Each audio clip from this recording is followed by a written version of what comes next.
बिस्मिल्लाहिर्रहमानिर्रहीम। अस्सलाम वालेकुम स्टूडेंट्स एजुकेशन फॉर ऑल में आपको एक बार फिर खुश आमदीद।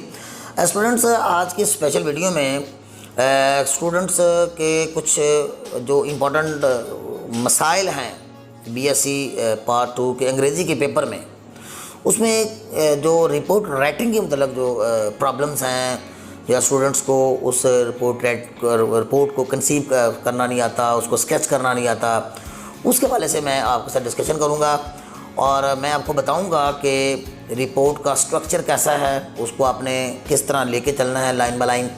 और फिर जो है मैं आपको उस रिपोर्ट को आपके साथ थोड़ा सा शेयर भी करता हूं कि किस तरह उसका जो मेन स्ट्रक्चर है यानी बॉडी वो किस तरह बनानी है और फिर उसका इख्तितामिया कैसे करना है और कौन से मौज़ूआत पर टॉपिक्स पर रिपोर्ट जो है वो आती है। और फिर हम वीडियो के दूसरे पोर्शन में हम आपको स्क्रीन पर जो उसका जो 4-5 जो रिपोर्ट्स हैं जो कि मोस्ट इम्पॉर्टेंटली जो आई हुई हैं या हाईली एक्सपेक्टेड है इस बार भी, हम वो रिपोर्ट्स को स्क्रॉल की सूरत में आपकी रहनुमाई के लिए भी उसको आपको स्क्रीन पे दिखाएंगे।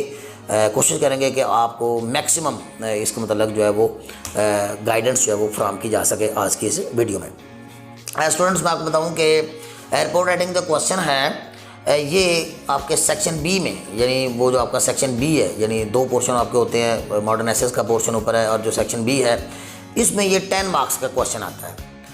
तो 10 मार्क्स का ये क्वेश्चन है रिपोर्ट राइटिंग का, अपनी जगह हैसियत रखता है, अगर ये 10 नंबर का क्वेश्चन है लेकिन अपनी जगह इसकी इंपॉर्टेंस है क्योंकि हम हर क्वेश्चन से कुछ थोड़ा थोड़ा स्कोर करेंगे तो फिर हमारे अच्छे मार्क्स जो हैं वो आएंगे।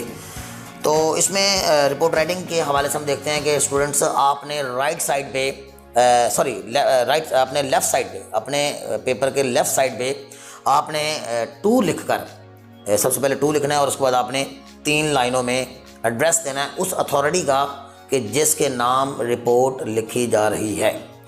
याद रहे स्टूडेंट्स के ये कोई ना कोई इशू होता है, कोई ना कोई क्राइसिस होता है, कोई ना कोई प्रॉब्लम होता है जिसके ऊपर कोई हायर अथॉरिटी जो है अपने सबॉर्डिनेट्स को, यानी अपने जो मतहत लोग हैं उनको रिपोर्ट कंपाइल करने के लिए कहते हैं। तो सबसे पहले तो आपने 2 लगाकर नेक्स्ट लाइन में उस अथॉरिटी का यानी उस ओहदेदार का आपने जो उसका जो ओहदा है आपने उसका जिक्र करना है। और उसमें आमतौर पर स्टूडेंट्स जो हैं वो स्मॉल लेटर्स यूज़ करते हैं, बहुत बड़ी ये मिस्टेक करते हैं। आपने उसको जैसे हम सेक्रेटरी एजुकेशन आपको आ गया है तो आपने दा का टी कैपिटल, सेक्रेटरी का एस कैपिटल, एजुकेशन का ई कैपिटल करना है। तो ये द सेक्रेटरी एजुकेशन एक ओहदेदार है, एक अथॉरिटी है और एक रैंकिंग ऑफिशियल है, आपने इसका हवाला देना है।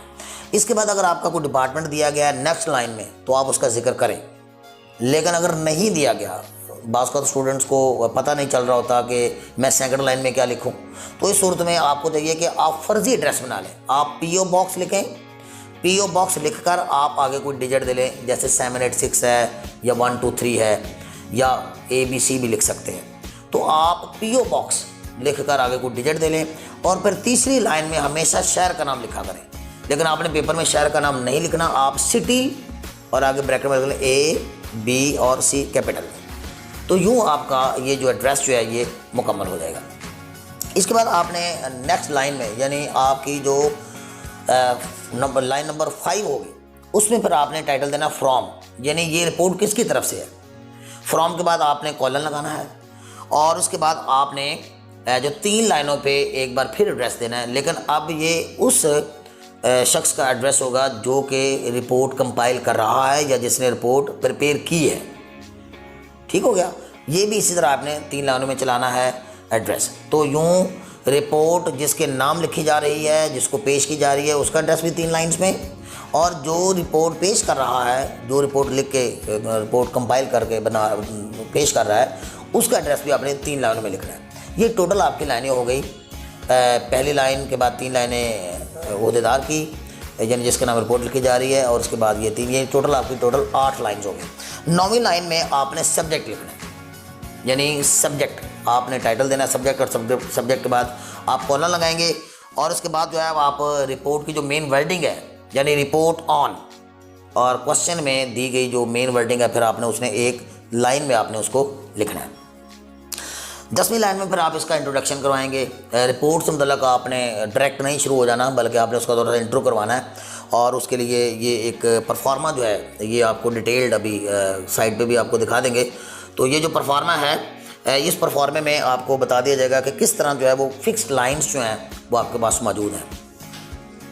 तो इसमें आप थोड़ा सा इंट्रो करवाएंगे कि एक्टिंग अपॉन योर ऑर्डर्स, यानी आपकी हदायत पर अमल करते हुए।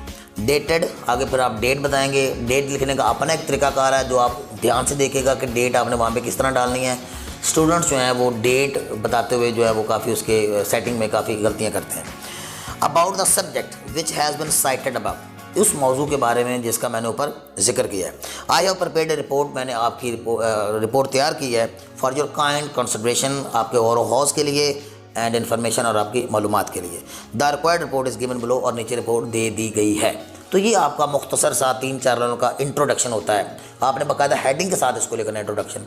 इसके बाद जो है फिर आप रिपोर्ट के लिए एक अलहदा पैरा बनाएंगे जिसमें आप तमाम जो हालात वाक़यात हैं, तमाम जो कॉजेज़ हैं, तमाम जो वजूहात हैं, जो ज़ेर बहस मसला है उसके उन फैक्टर्स को आप पॉइंट आउट करेंगे जिसकी वजह से वो मसला पैदा हुआ है। उसकी ब्रीफ हिस्ट्री ले लेंगे आप कि किस तरह ये मसला पैदा हुआ, कैसे हुआ, कहाँ से नेगलिजेंस हुई और कौन इसके ज़िम्मेदारान हैं, उनका आप तयन करें। इसके हवाले से आपको 8-10 लाइन जो हैं वो कम अज़ कम जो है आप लिखेंगे। और लेकिन मैंने जो परफॉर्मा आपके लिए प्रिपेयर किया है उसमें मैंने आपको फिक्स्ड लाइन्स भी दे दी हैं ताकि स्टूडेंट्स को क्वेश्चन जो है उनका वेस्ट ना हो। तो आप उसको भी आप एडजस्ट कर सकते हैं, आपको ज़्यादा एफर्ट भी नहीं करनी पड़ेगी। बस आप एक बार वो परफॉर्मा याद कर लीजिए, जनरल परफॉर्मा, उसमें ये चीज़ें वहाँ मौजूद हैं। इसके बाद जो सबसे इंपॉर्टेंट पोर्शन फिर आता है सजेशंस वाला। बाज़ का तो सजेशंस मांग लेता है रिपोर्ट में, लेकिन बात को वो सजेशंस मांगता नहीं है क्वेश्चन में, लेकिन आपने सजेशंस देनी है। और ये देखिए सजेशंस के लिए एक अलग से आपने एक पैसेज जो है वो प्रिपेयर करना है। तो इसमें आप सजेशंस देंगे और सजेशंस देने के लिए आप पहला जुमला लिखेंगे, I would like to put forward the following suggestions in this connection या about the solution of this problem या सोल्यूशन ऑफ दिस इशू। इसके बाद पर आप फर्स्टली पहले तजवीज़ दें, फिर सेकेंडली, फिर थर्डली, फिर फोर्थली को 3-4 आप सजेशन जो हैं वो फॉरवर्ड करेंगे। और इनमें से एक बार फिर हम परफॉर्मे जो फिक्स्ड लाइंस हैं परफॉर्मे की, हम उनका सहारा ले सकते हैं क्योंकि स्टूडेंट्स कुछ जो है उसमें मिस्टेक्स करते हैं, क्योंकि ये सवाल पहले 10 नंबर का है। तो इसमें अगर आपकी 4-5 ग्रामर की गलतियाँ होंगी या मिस्टेक्स हो गई तो ये सवाल तो हमारा गया। तो इससे बैड इंप्रेशन हमारा पेपर चेकर के सामने क्रिएट ना हो, उसके लिए कुछ फिक्स्ड चीज़ें आपके लिए मैंने कर दी हैं। और बहुत ही आसान है, हर किताब में और हर टीचर ने कोई एक या 2 परफॉर्मेंट डिवाइस किए हुए हैं स्टूडेंट्स को देने के लिए। हर बंदे का अपना अपना एक तरीकाकार है, लेकिन मैंने आपके लिए जो परफॉर्मा तरतीब दिया है वो बहुत ही आसान ज़ुबान में है। आप इस परफॉर्मे को देखिए, स्क्रीन पे भी आप इसको देख रहे हैं, तो इससे आपको इसके पता चल जाएगा कि ये किस तरह के लॉजिक और मंतक के तहत जो है ये आसान ज़ुबान में एक अंडरस्टैंडेबल लैंग्वेज में ये परफॉर्मा मूव करता है। इसके बाद आप सजेशंस दे के आप फिर एंड पे साइंड, यानी लेफ़्ट साइड पर, राइट साइड पे, पेपर के एंड पे आप साइन लिखेंगे और साइन करने के बाद आप XYZ का हवाला देने का, अपना नाम, अपना हवाला, अपना रोल नंबर अपने पेपर में नहीं लिखना। तो यूँ स्टूडेंट जो है ये हमारी रिपोर्ट का एक परफॉर्मा है, स्ट्रक्चर है, साख्त है, बनावट है जो मैंने आपके साथ डिस्कस की है।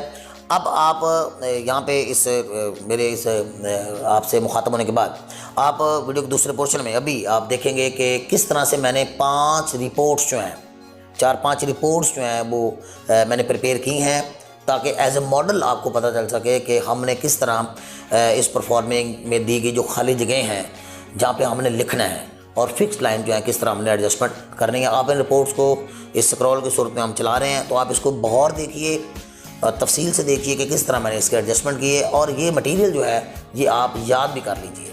तो यूँ आपके लिए ये क्वेश्चन आपका इंशाल्लाह वेस्ट नहीं होगा। और इसमें इंशाल्लाह अगर आप इस परफॉर्मे को लाइन टू लाइन अच्छी तरह याद कर लेते हैं तो मैं आपको यकीन दहानी कराता हूँ कि आपके इसमें से 7 to 8 मार्क्स जो हैं वो इंशाल्लाह ज़रूर आएंगे। सो होपफुली स्टूडेंट्स आज की वीडियो आपके लिए हेल्पफुल साबित होगी।